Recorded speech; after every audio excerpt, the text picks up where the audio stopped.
Meu nome é Daniel, tenho 42 anos e preciso compartilhar algo que aconteceu comigo na Amazônia. Algo que carrego comigo há 15 anos. Eu era guia turístico na época, levando grupos de estrangeiros para passeios pelo arquipélago de Anavilhanas, perto de Novo Airão, no Amazonas. Conhecia bem aquelas águas e cada recanto da floresta, e jamais pensei que algo tão terrível pudesse acontecer ali. Era 2009, e estávamos no auge da temporada de pesca esportiva. Meu trabalho era levar turistas, na maioria americanos, para pescar tucunaré, dormir em redes e viver a experiência da Amazônia selvagem. Eu adorava ver o brilho nos olhos deles ao se depararem com a grandiosidade da floresta. Mas naquela viagem, tudo começou a sair dos trilhos. O grupo que eu estava guiando era pequeno, 5 turistas e meu amigo e colega, Zé Ricardo, que trabalhava comigo. Partimos de Novo Airão em um barco pequeno, navegando pelo Rio Negro. Tudo parecia tranquilo. Durante o dia, o rio era um espelho negro, refletindo o céu azul, e a floresta ao nosso redor parecia viva, respirando junto com a gente. Os turistas estavam animados, tirando fotos e conversando sobre as histórias que tinham ouvido sobre a Amazônia. A primeira noite foi como qualquer outra. Montamos nosso acampamento em uma das ilhas do arquipélago, estendemos as redes e acendemos uma fogueira para cozinhar o peixe do dia.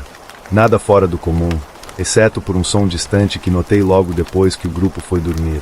Parecia um canto, um lamento suave, quase como o vento soprando entre as árvores, mas diferente. No início, não me preocupei. Pensei que poderia ser alguma ave noturna ou os sons da floresta, que às vezes podem enganar até os mais experientes. Mas havia algo inquietante naquele som, algo que me deixava desconfortável, embora eu tentasse ignorar. Quando olhei para Zé Ricardo, percebi que ele também estava em alerta. Ele me olhou sério e fez um sinal para que eu não dissesse nada ao grupo. Preferimos deixar para lá e fomos dormir, mas eu sentia que aquele som ainda estava ali, se aproximando. Na manhã seguinte, tudo parecia normal. Os turistas não comentaram nada sobre o canto e seguimos com o passeio. Zé Ricardo me puxou de lado e disse que já tinha ouvido aquele som antes, anos atrás, mas que preferia não falar sobre isso. Só me disse para ficarmos atentos. Esse aviso começou a pesar na minha mente. Durante o dia, tudo continuava tranquilo. Os peixes estavam abundantes, o grupo feliz e a rotina seguia como sempre.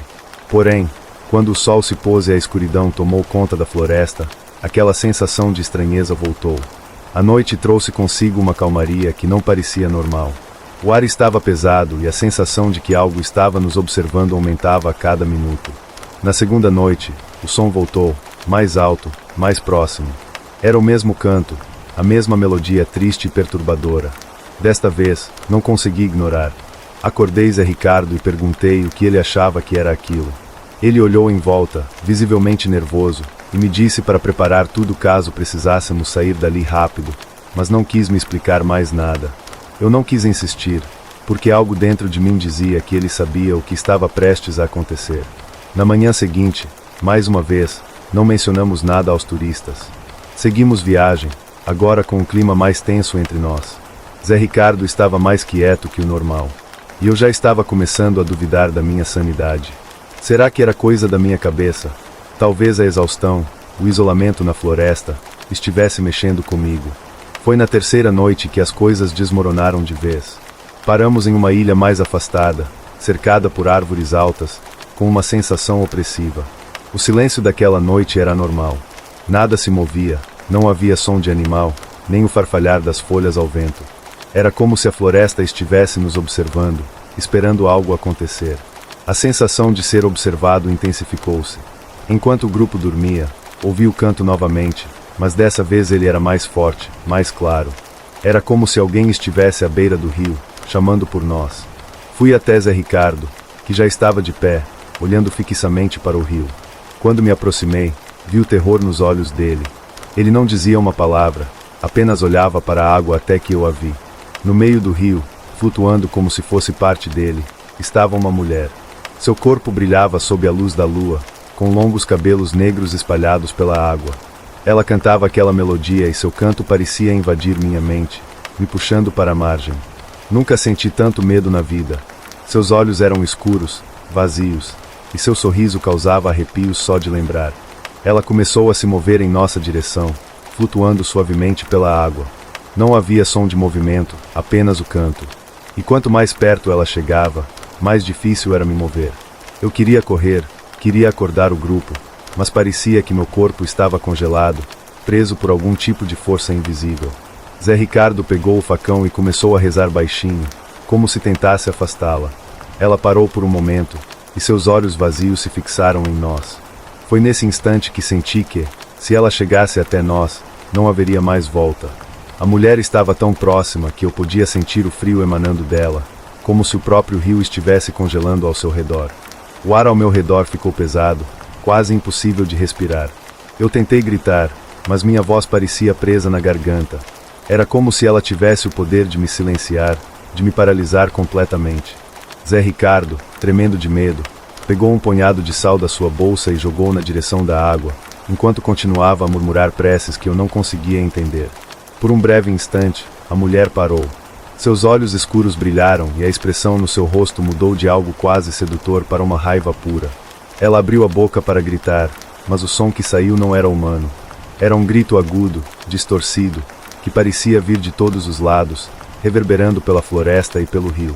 Os turistas, finalmente acordados pelo barulho, saíram de suas redes confusos e assustados. Eles perguntavam o que estava acontecendo, mas é Ricardo e eu não conseguíamos explicar. Estávamos em pânico, tentando afastar a mulher do rio com preces e gestos desesperados. Os turistas não viam o que nós estávamos vendo. Para eles, não havia mulher, não havia canto, só o silêncio opressor da noite amazônica. Então, de repente, a mulher desapareceu. Ela simplesmente afundou nas águas escuras do Rio Negro, como se nunca tivesse estado ali. O grito cessou e o silêncio absoluto voltou a dominar a noite. Todos ficaram parados por alguns minutos sem saber o que fazer. O frio que ela trouxe ainda estava no ar e a sensação de perigo não tinha passado. Zé Ricardo e eu nos entreolhamos. Sem precisar dizer nada, sabíamos que era hora de partir. Dissemos aos turistas que algo estranho estava acontecendo e que precisávamos sair dali imediatamente. Eles ainda estavam confusos, mas confiavam em nós. Em poucos minutos, desmontamos o acampamento, jogamos tudo de volta no barco e partimos, ainda sob o efeito do terror. A viagem de volta a Novo Airão foi longa e silenciosa. Ninguém falou sobre o que aconteceu naquela noite. Zé Ricardo estava pálido, mais assustado do que eu jamais tinha visto antes. Tentei conversar com ele, perguntar o que ele achava que era aquela mulher, mas ele apenas balançou a cabeça e me disse para esquecer. Isso não é coisa para a gente ficar mexendo, ele sussurrou. Essas águas têm segredos que não foram feitos para serem descobertos.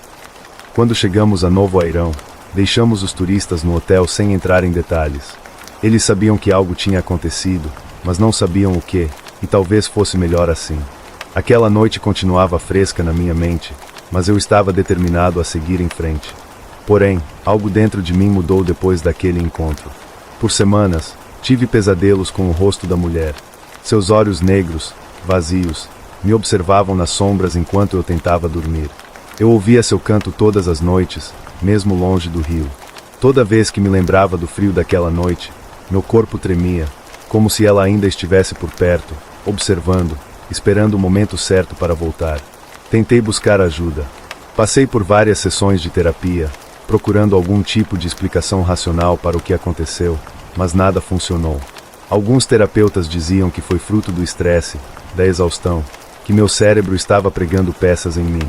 Mas, no fundo, eu sabia que era algo mais. Aquela mulher era real, e o que ela queria de nós naquela noite ainda me assombra. Por mais que eu tenha tentado, nunca consegui apagar aquele encontro da minha mente. Já se passaram 15 anos, e até hoje evito falar sobre o que vi. Voltei ao Rio Negro algumas vezes desde então, mas nunca acampei nas ilhas de Anavilhanas novamente.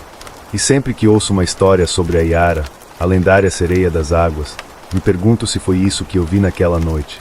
Eu sei que muitos não vão acreditar. Até eu, por muito tempo, quis me convencer de que foi apenas uma alucinação, um truque da minha mente. Mas o que aconteceu comigo em Anavilhanas era real. Tão real quanto a floresta ao meu redor e as águas escuras do Rio Negro. Agora, enquanto escrevo este relato, consigo ouvir o som do canto dela na minha cabeça, tão claro quanto naquela noite.